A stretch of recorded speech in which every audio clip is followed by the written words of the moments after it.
नगे च सुरेन्द्रे च कौशिके पाद संस्पृशि निर्विशेष मनस्काय श्री वीरस्वामिने नमः। आयारो आगम के प्रथम अध्ययन में कहा गया है, लोगम च आना ए अभिसमिच्चा अकुतो भयम।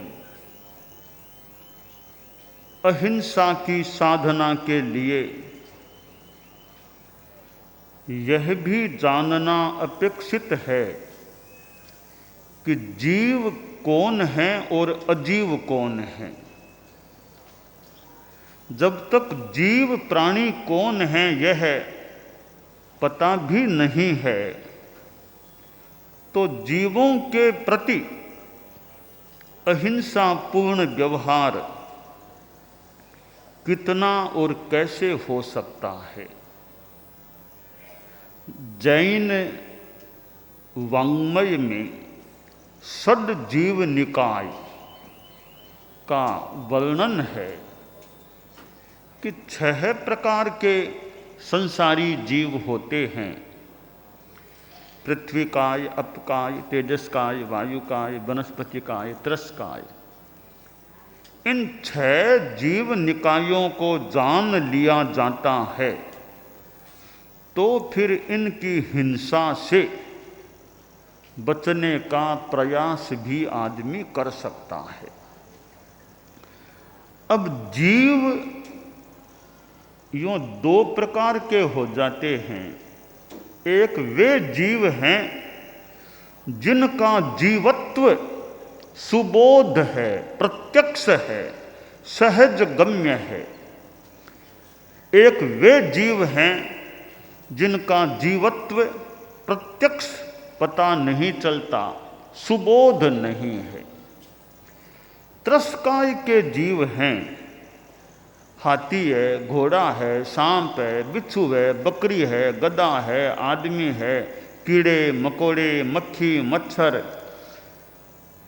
गिरगिट, छिपकली आदि जीव हैं। इनको हम प्रत्यक्ष आसानी से जान सकते हैं कि ये प्राणी हैं, जीव हैं, आसानी से जान, आदमी जीव हैं, आसानी से जान सकते हैं। और इनके प्रति अहिंसा भी फिर हम रखने का प्रयास कर सकते हैं। किंतु समस्या स्थावर काय के जीव जगत में हो सकती है। पृथ्वी काय जीव है, खनिज मिट्टी ये जीव हैं, जीव हो सकते हैं, ये पता चलना मुश्किल है। अपकाय पानी भी जीव है, यह प्रत्यक्ष पता चलना कठिन है। अग्निकाय जीव है, हवा जीव है। वनस्पति काय का जीवत्व फिर भी थोड़ा सुबोध है। वैज्ञानिक दृष्टि से ध्यान दें, ऐसे भी हम देखें पेड़ बढ़ता है तो जीवत्व हो सकता है। तो 5 स्थावर काय के जीवों में अगर थोड़ा सुबोध है तो वनस्पति काय का जीवत्व तो कुछ सुबोध है कि पेड़ हैं, यह तो सजीव हो सकता है, बढ़ता है, धीरे धीरे बड़ा हुआ है। आदमी बच्चा धीरे धीरे बड़ा होता है तो पौधा भी धीरे धीरे यूँ बड़ा पेड़ के रूप में। तो जैसे बच्चा सजीव है तो पौधा पेड़ भी सजीव हो सकता। यह बात बुद्धिगम्य आसानी से शायद हो सकती है, परंतु पानी सजीव है यह आसानी से पता चलना मुश्किल है। हवा सजीव है, अग्नि सजीव है, ये थोड़ा इतना प्रत्यक्ष नहीं है। तो फिर प्रश्न है, इनको जीव कैसे माने पृथ्वी अप आदि को जीव कैसे माने। आयारों में कहा गया है, लोगम च आनाये अभिसमिच्चा, कि जिनको हम प्रत्यक्ष रूप में जीव हैं ऐसा नहीं जान सकते हैं, तो फिर जो शास्त्रों की वाणी है, आगम की वाणी है, उसके आधार पर मान लें भाई शास्त्र में कहा गया तो इनको हम जीव मान करके चले, ये भी सजीव है ऐसा मान करके चलें। इनकी हिंसा से भी जितना संभव हो सके गृहस्थ बचें। साधुओं को तो विशेष ध्यान हमें रखना चाहिए कि स्थावरकाय के जीवों की हिंसा के प्रति भी हम जागरूक रहें। तो ये जो परोक्ष प्राणी हैं, जिनका जीवत्व कुछ परोक्ष है, उनकी अहिंसा के प्रति भी हमारा संकल्प, हमारी मनोभावना रहे। अब जैसे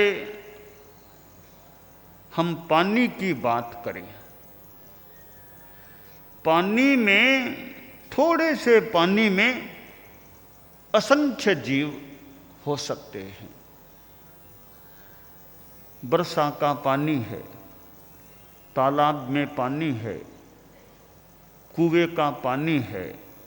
अब होने को कोई पानी अचित भी हो सकता है, तो हमें क्या पता चले अचित हुआ कि नहीं हुआ। हम व्यवहार में भी वर्षा हो रही है, हम उसको सचित मान करके चले। इसलिए साधु को वर्षा बरस रही है तो गोचरी के लिए रवाना नहीं होना, यह विधि है। वर्षा बरस रही है तो बिहार शुरू नहीं करना, जब तक वर्षा न रुके बिहार नहीं करना, यह विधि है। तो हम व्यवहार में भी वर्षा है तो सचित मान करके चले। तालाब में पानी है, बाई चांस सारा पानी अचित हो गया हो क्या पता, पर व्यवहार में हम सचित की तरह सचित ही मान करके चलें। तालाब का पानी साधु को नहीं लेना, बिना अचित की प्रक्रिया से हुए। तो हम जीव है ही, यह कहना भी कहीं कहीं कठिन है। पानी पड़ा है बाल्टी में, वो सजीव है ही, सचित है ही, वो कहना मुश्किल है। पर साधु सचित मान करके व्यवहार करे, वो पानी न ले, जब तक पता न चले कि अचित कर दिया गया है, वह पानी न ले। तो ये जो जीव हैं, थावर जीव, पृथ्वीकाय, अपकाय। अब देखिए, अग्नि फिर भी गति करती है, वायु भी गति करती है, तो मान लें भी गतिशील है तो जीवत्व हो सकता है। पर पृथ्वी और पानी, पानी अपने आप यूँ गति, अब वर्षा से गति हो रही है वो अलग बात है, बरस रहा है। बाकी पानी पड़ा है तो अपने आप पानी चल कर के कहीं नहीं जाता, ढलांत है वो लिफ्ट दे दी, वो अलग बात है।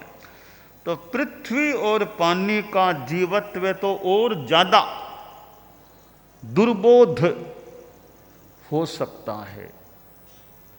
अब पानी के संदर्भ में दो बातें हैं। कोई वैज्ञानिक या कोई सूक्ष्म यंत्रों से देखे कि हाँ पानी में है, कुछ है, जीव है, लग रहा है, हिल रहे हैं, तो कोई पानी में वो कोई दिख रहे हैं, वो पानी के जीव, वो अपकायिक जीव नहीं है, वो त्रस जीव हो सकते हैं। और कोई पुद्गल हो तो वह हो सकता है, वो अपकायिक जीव। अपकायिक जीव दिखाई नहीं दे सकते। संभवतः किसी भी यंत्र से जो वर्तमान में है, अपकाय के जीव दिखाई, पानी भले दिखाई दे, अपकाय खुद, यानी पानी तो खुद जीव है, वो भले हाँ यूँ दिखते हैं, पानी दिख रहा है, वो खुद ही जीव है, सचित है। तो तो पानी में जो थोड़े छोटे छोटे जीव दिखाई दे वे अपकायिक जीव नहीं लगते, वे त्रस्काय के या कोई पुद्गल हो तो पुद्गल हो सकते हैं। आयारों में यहाँ कहा गया कि ऐसे जो ये अपकाय के जीव हैं, प्रत्यक्ष उनका जीवत्व हमारे सामने नहीं है, तो आणाए आज्ञा शास्त्रों में जो बात है, प्रत्यक्ष ज्ञानियों की जो बात, उसके आधार पर मान लें कि भी ये सचित हैं या हो सकते हैं, फिर उनके प्रति अहिंसा का हम व्यवहार करें। अकुतो भयम आगम में कहा गया है यहाँ, अकुतो भयम, उनको अभय बना दो। इन छोटे स्थावर के जीवों को भी अभय दान दो कि हम तुम्हें नहीं मारेंगे, हम नहीं मारे। हालांकि बहुत मुश्किल बात है, पानी को अभय दान देना बहुत ही मुश्किल है। साधु के तो फिर भी मान लें, अब एक हम गहराई में हमारे संत लोग भी बैठे हैं, साध्वी जी समृद्ध, पानी को अभय दान यूँ हमारी जो व्यवस्था परंपरा है वो है, पर एक दृष्टि से देखें तो पानी को पूरा अभय दान कैसे मिला? साधु पंचमी के लिए जाए, वर्षा में भीग रहा है, तो वो पानी के जीवों की हिंसा हो रही है या नहीं? साधु नदी पार करता है, वहाँ जीव हिंसा होती है या नहीं? साधु नौका में विहार करे, जीव हिंसा होती है या नहीं? बिहार में वर्षा आ गई, अब जीव हिंसा हो रही, अपकाय की हिंसा तो हो सकती है। और तो क्या, रात में व्याख्यान के लिए अच्छाया में जाते हैं, परिष्ठापन के लिए बाहर जाते हैं, शौच के लिए जाते हैं, तो अच्छाया में सूक्ष्म में जो जल ओस अगे उनकी हिंसा होती है या नहीं? तो पूर्ण द्रव्य हिंसा, भाव हिंसा का विवेचन है, अलग बात है। तो साधु से भी अपकाय की हिंसा,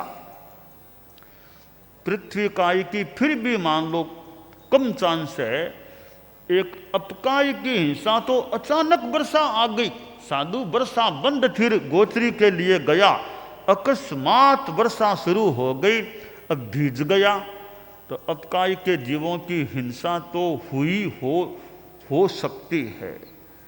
तो उस हिंसा से कैसे बचा जाए?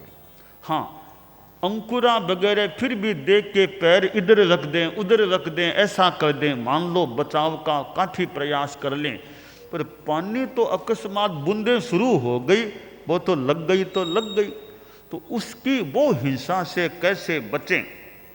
परंतु हमारी जो परंपरा, व्यवस्था, द्रव्य हिंसा, आज्ञा आदि जो भी बातें हैं कि जीव हिंसा होने पर भी कुछ स्थितियों में साधु को अतिक्रमणकारी हम परंपरा में नहीं मान सकते।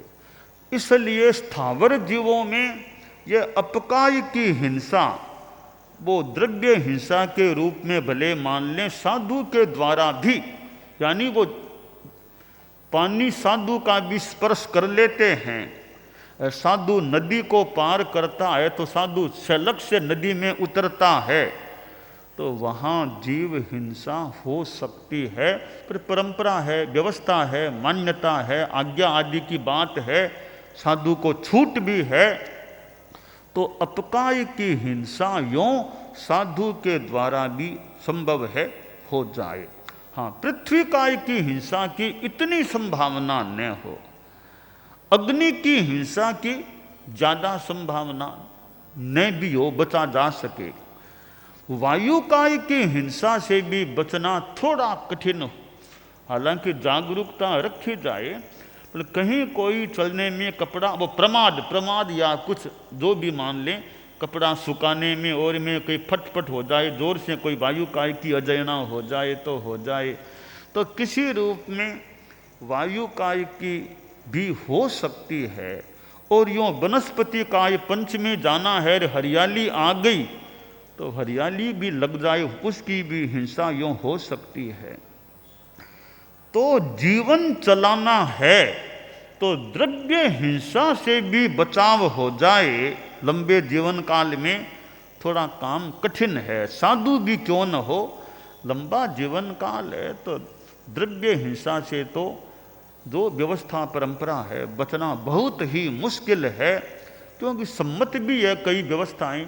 पंचमी के लिए वर्षा में जा सकते हो, बिहार में वर्षा बीच में आ गई तो आ गई, और नदी उतरना, नौका में बैठना, नौका से यात्रा करना, इन प्रसंगों में साधु के द्वारा भी, साधु के निमित्त से भी अपकाय की हिंसा हो सकती है। तो कम से कम अपकाय की हिंसा से बचने का प्रयास इस रूप में तो करें कि वर्षा आ रही है तो ठिकाने में बैठा साधु नहाने के लिए थोड़ी वर्षा में जाए, वो तो हिंसा नहीं होने दे। कि वर्षा आ रही है इस दौरान तो मैं गोचरी के लिए न जाऊं, वर्षा आ रही है इस दौरान तो बिहार शुरू न करूं। तो इस माने में अपकाय की हिंसा से बचाव का प्रयास भी होता है, होना चाहिए भी। तो साधुओं का फिर भी एक अलग व्यवस्था का क्रम है। आप लोग जो गृहस्थ हैं वे फिर श्रावक श्राविकाएं हैं, क्योंकि अपकाय को हमारे जैन शासन में जीव माना गया है। जरूरी नहीं है सारा पानी सजीव हो ही हो। आपके घर में नल का पानी है, पता नहीं वो जीव न भी हो, पर व्यवहार में हम उसको सजीव मान करके ही व्यवहार करें, क्योंकि उसका भी जितना संयम रखा जा सके।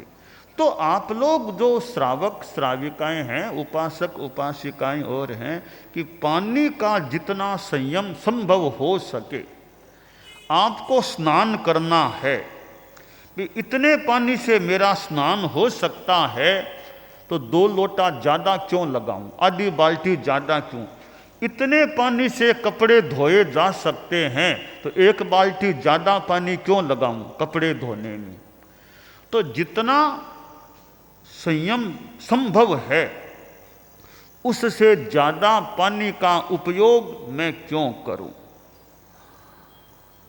हाथ धोने हैं, साबुन से हैंडवाश से हाथ धोने हैं, कि भी हैंडवाश लगा करके भी इतने पानी से अच्छी तरह मेरे हाथ साफ हो सकते हैं, तो 1 लोटा ज़्यादा पानी मैं क्यों लगाऊं, इतना तो बचूं हिंसा से या असंयम से। यो अपकाय के प्रति, पानी के प्रति हमारी, यानी आप हमारी साधुओं की भी बात है, भी साधु भी अनावश्यक 1 घड़े पानी से मेरा कपड़ा धोया जा सकता है तो 1.5 घड़ा पानी क्यों लगाएं। लोच में सफाई 2 पात्री से काम हो सकता है शरीर का, 3 पात्री पानी क्यों लगाएं। तो खैर फिर भी अभी हम गृहस्थों की बात करें तो स्नान में, कपड़े धोने में और में भी जितना हम विवेक रखें तो कई बार लक्ष्य रखें, थोड़े पानी में भी अच्छा काम हो सकता है। लक्ष्य नहीं है पानी डालते, पानी भी डाला सफाई भी पूरी नहीं हुई, पानी भी डाल दिया सफाई पूरी हुई भी नहीं, क्योंकि लक्ष्य नहीं है। लक्ष्य है थोड़े पानी में भी अच्छी सफाई का प्रयास हम कर सकते हैं। भी हाथ के साबुन लगा ली है, पहले अच्छी तरह साबुन लग गई, अब जितना पानी मान लो चाहिए उतना काम ले, उतना पानी भी बह रहा है, हाथ भी पूरे अच्छी तरह साफ नहीं कर पाए। तो लक्ष्य हो भी हाथ मेरा साफ भी होना चाहिए, पानी अनावश्यक प्रयोग में न आ जाए। टुंटी खोल दी, टुंटी का पानी बह रहा है, आदमी दूसरे काम के लिए चला गया, पानी टुंटी चल रही है तो टुंटी को बंद कर दे, वो पानी तो नहीं गिरता बिना मतलब का। तो यूँ हम ध्यान दें तो काफ़ी अपना संयम भी हम अपकाय के जीवों के प्रति, अपकाय के प्रति, पानी के प्रति रख सकते हैं। तो आयारों में जो कहा गया कि हमें प्रत्यक्ष ज्ञान नहीं है तो शास्त्र की प्रत्यक्ष ज्ञानियों की वाणी से श्रद्धा कर लें भी अपकाई के जीव ऐसा मानकर हम चले, उनको अकुतो भयम अभय बनाने का प्रयास करें। हम सिद्ध योगी आचार्य श्री महाप्रज्ञ से प्रेक्षा ध्यान का एक प्रयोग करें। आपको एक प्रयोग कराया जा रहे हैं श्वास प्रेक्षा का। 5 सेकंड में श्वास लेना है, 5 सेकंड भीतर रोकना है और 5 सेकंड रेचन करना है और 5 सेकंड बाहर रोकना है। इस प्रकार 20 सेकंड में एक श्वास। सावधान रहे, श्वास भरे, भीतर रोके, रेचन करे, बाहर रोके,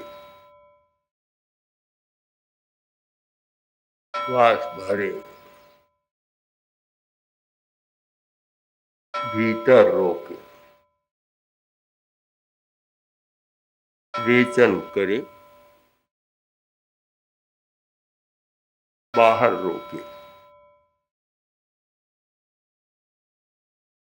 श्वास भरे, भीतर रोके, रेचन करे, बाहर रोके, श्वास भरे, भीतर रोके, रेचन करे, बाहर रोके, श्वास भरे, भीतर रोके, रेचन करे, बाहर रोके, श्वास भरे, भीतर रोके, रेचन करे, बाहर रोके, श्वास भरे। प्रयोग संपन्न। तो ये ध्यान के बहुत छोटे प्रयोग कराए हैं और इनका स्वयं बार बार अभ्यास करें तो एक अच्छा अभ्यास हो सकता है। ओम आत्मा।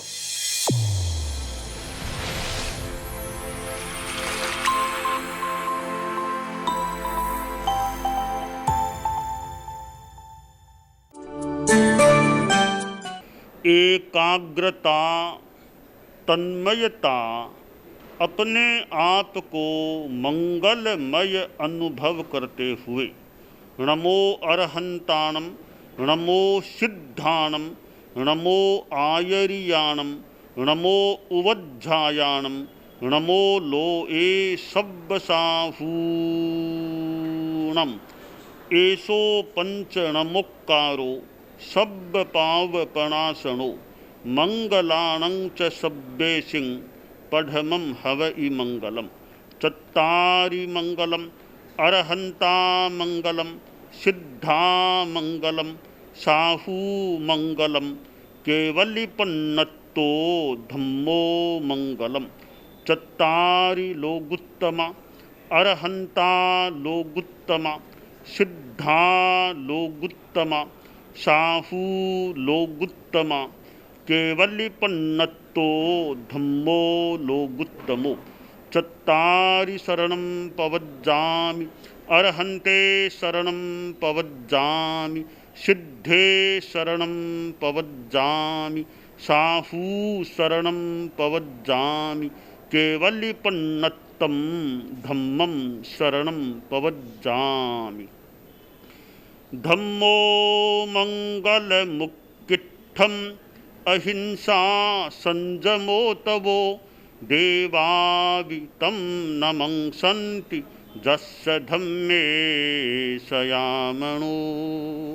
च इत्ता भारहं वासं चक्रवट्टिकामृतवर्षिणीं, सन्ति महिद्धियो सन्ति सन्ति करे लोए पत्तो गई मणुत्तरम देव दानव गंधर्वा जख रक्षस किन्नरा बंभयारिं नमं सन्ति दुक्करम जे करन्ति तम।